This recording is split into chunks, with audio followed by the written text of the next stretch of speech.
तो चलिए दोस्तों, अब अपन प्रक्षेपीय गति में कुछ फॉर्मूले देख लेते हैं, जिसमें सबसे पहला है उड्डयन काल यानी टाइम ऑफ फ्लाइट। सबसे पहले परिभाषा देखें कि उड्डयन काल क्या होगा कि कण को जब अपन प्रक्षेपित करें तो पुनः धरातल पर आने में जो समय लगता है ना, उसको उड्डयन काल कहते हैं। यानी अपन कह रहे हैं कि जब किसी कण को क्षैतिज से थीटा कोण पे प्रक्षेपित करें तो कण इस तरीके से जाके यहाँ पे वापस आएगा। तो अपन कह सकते हैं यहाँ से चला और फिर यहाँ तक आ गया, तो यहाँ तक आने में जो समय लगा ना, वही आपका उड्डयन काल होगा। कैसे पता करें? तो अपन कह सकते हैं कि इस स्थिति में अपन कह सकते हैं कि ऊर्ध्वाधर दिशा में विस्थापन कितना है, 0। तो अपन समीकरण लगा सकते हैं एस वाई बराबर में U Y into T plus half A Y into T का होल स्क्वायर। यहाँ पे अपन कह सकते हैं कि एस वाई यानी ऊर्ध्वाधर दिशा में जो विस्थापन है उसका मान 0 है। यू वाई अपन कह सकते हैं कि वेग का ऊर्ध्वाधर घटक है, इंटू टी, और टी को अपन यहाँ पे कैपिटल टी लिख सकते हैं और minus half G T square लिख सकते हैं। जब आप इसको सॉल्व करने जाएंगे तो टी बराबर आ जाएगा 2u/g। अपन पहले भी एक फॉर्मूला ऐसा पढ़ के आए थे। कब पढ़ा था? आपको याद होगा, जब किसी कण को ऊर्ध्वाधर ऊपर की ओर u चाल से प्रक्षेपित किया जाता था तो कण धरातल पे आता था 2u/g से। लेकिन यहाँ पे अपन कह सकते हैं कि u नहीं है, यहाँ पे ऊर्ध्वाधर घटक है, क्योंकि ऊर्ध्वाधर घटक ही इसको ऊपर ले जाने के लिए जिम्मेवार है। तो अपना फॉर्मूला आ गया t बराबर 2u/g। u को आप क्या रख सकते हैं, u साइन थीटा। तो इस तरीके से इसके दो फॉर्मूले हुए जिनको आपको याद रखना है। t बराबर में u इंटू इसका ऊर्ध्वाधर घटक बटा में g, और या फिर इसको ऐसे भी याद रख सकते हैं t बराबर 2u साइन थीटा बटा g। तो ये हो गया आपका उड्डयन काल।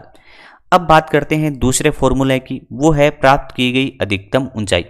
यानी अपन कह सकते हैं कि जब कण को थीटा कोण पर प्रक्षेपित करें तो प्रक्षेपीय गति के दौरान जब कण अधिकतम ऊंचाई ये वाली प्राप्त करता है, उस h का मान क्या होगा? तो अपन कह सकते हैं, देखिए यहाँ पे क्षैतिज घटक तो u cos थीटा होगा, लेकिन यहाँ का जो ऊर्ध्वाधर घटक होगा उसका मान 0 होगा। तो आप ये वाली समीकरण यूज कर सकते हैं y दिशा में vy का होल स्क्वायर बराबर में uy का होल स्क्वायर प्लस 2ay/sy। ठीक है, आप कह सकते हैं कि इस पे जो ऊर्ध्वाधर घटक जो है इसका अधिकतम ऊंचाई पर, उसका मान 0 हो गया। अपन कह सकते हैं कि प्रारंभिक ऊर्ध्वाधर घटक uy का होल स्क्वायर हो गया प्लस में 2, और यहाँ पे कह सकते हैं कि माइनस का g, और अधिकतम ऊंचाई को मैं h से दर्शा देता हूँ। तो यहाँ पे h बराबर अपना क्या आ रहा है, ऊर्ध्वाधर घटक का होल स्क्वायर बटा 2g। ऐसा फॉर्मूला अपन पहले भी पढ़ते थे कि जब किसी कण को ऊर्ध्वाधर ऊपर की ओर u वेग से फेंका जाता था तो उसके द्वारा प्राप्त की गई अधिकतम ऊंचाई हुआ करती थी u स्क्वायर बटा 2g। ये तो इसके लिए अलग से हो गया। लेकिन यहाँ पे कह सकते हैं कि प्रक्षेपीय गति में u नहीं होता, इसका uy यानी इसका ऊर्ध्वाधर घटक होगा, तो ऊर्ध्वाधर घटक का होल स्क्वायर बटा 2g। और यहाँ पे कह सकते हैं कि ऊर्ध्वाधर घटक का मान होता है u साइन थीटा, तो u साइन थीटा का होल स्क्वायर करें तो u square sine square theta बटा में 2g हो गया। ठीक है, तो इस फॉर्मूले को आप इस तरीके से याद रख सकते हैं, uy का होल स्क्वायर बटा में 2g, या फिर u square sine square theta बटा 2g। ये क्या होगी, प्रक्षेपीय गति के दौरान प्राप्त की गई अधिकतम ऊंचाई। चलिए तीसरे फॉर्मूले की तरफ बढ़ते हैं, जो कि है क्षैतिज परास।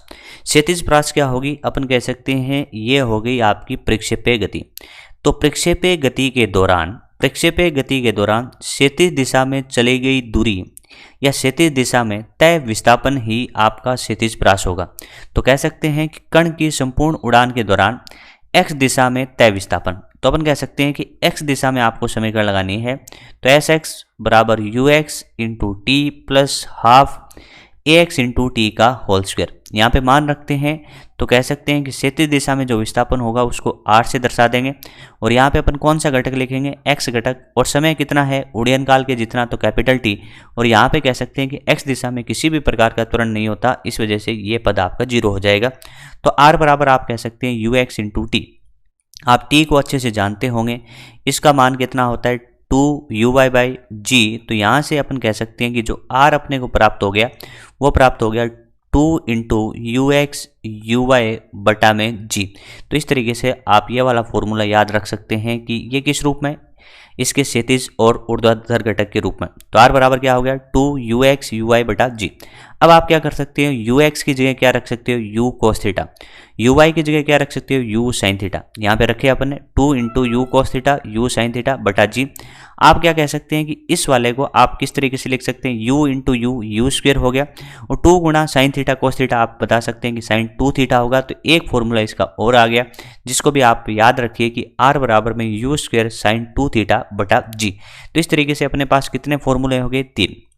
पहला फॉर्मूला देखिए उड़ीयन काल, तो टी बराबर में 2u बाई जी, यानी इसको और सिंपल लिखें तो 2u साइन थीटा बटा जी। तो इस तरीके से कर सकते हैं। दूसरा अपन ने देखा अधिकतम ऊंचाई, तो वो क्या था, यू वाई का होल स्क्वायर बटा 2g, और उसको लिख सकते हैं you square sine square theta बटा 2g। इसी तरीके से बात करते हैं रेंज की, तो रेंज के फॉर्मूले 2 आते हैं, एक ये आ गया और एक ये आ गया। तो इस तरीके से अपन कह सकते हैं कि 3 फॉर्मूले अपने हुए जिनके 2-2 रूप हैं। तो इस तरीके से 6 चीज़ें आपको अच्छे से ध्यान रखनी चाहिए। चलिए अब आगे देखते हैं। आगे अपन देख रहे हैं अधिकतम क्षैतिज परास की शर्त, यानी अधिकतम क्षैतिज परास कितनी होगी और अधिकतम क्षैतिज परास की शर्त क्या होगी। देखिए परास का फॉर्मूला क्या होता है, यू स्क्वायर साइन 2 थीटा बटा में जी, ये फॉर्मूला होता है। आर बराबर में यू स्क्वायर साइन 2 थीटा बटा जी। अपन कह सकते हैं कि आर मैक्स यानी क्षैतिज परास अधिकतम होने के लिए, आर मैक्स होने के लिए अपन कह सकते हैं, देखिए यू और जी तो अपन कह सकते हैं फिक्स हो गए। जितना भी अपना प्रयास था उस स्पीड से अपन ने फेंकने की कोशिश करी, जी अपन चेंज कर नहीं सकते। तो उसके लिए मैं कह सकता हूँ कि साइन 2 थीटा है ना, उसका वैल्यू मैक्सिमम होना चाहिए, और वो वैल्यू होता है 1। और वो वैल्यू 1 तब आता है जब यहाँ पे जो कोण है उस कोण का मान कितना हो, 90 डिग्री। तो आप कह सकते हैं कि थीटा कितना होना चाहिए, 45 डिग्री। यानी किसी भी कण को यू चाल से 45 डिग्री के कोण पे प्रक्षेपित करेंगे तब क्षैतिज परास अधिकतम होगी। तो याद रखिए कि अधिकतम क्षैतिज परास के लिए प्रक्षेपण कोण जो होगा वो 45 डिग्री होगा। और यदि अपन 45 डिग्री पे फेंक दें तो उसके लिए अधिकतम जो परास आएगी वो क्या आएगी, देखिए यू स्क्वायर साइन 2 थीटा बटा जी। तो यहाँ पे कह सकते हैं ये क्या हो गया, 1 हो गया। तो यहाँ से अधिकतम क्षैतिज परास आर मैक्स आएगा आपका यू स्क्वायर बटा जी, यू स्क्वायर बटा जी। तो इस तरीके से अपन कह सकते हैं कि अधिकतम क्षैतिज परास कितनी आई, यू स्क्वायर बटा जी। और ये अधिकतम क्षैतिज परास होगी कब, तो आप कहोगे थीटा बराबर में 45 डिग्री के कोण पर, थीटा बराबर में 45 डिग्री के कोण पर।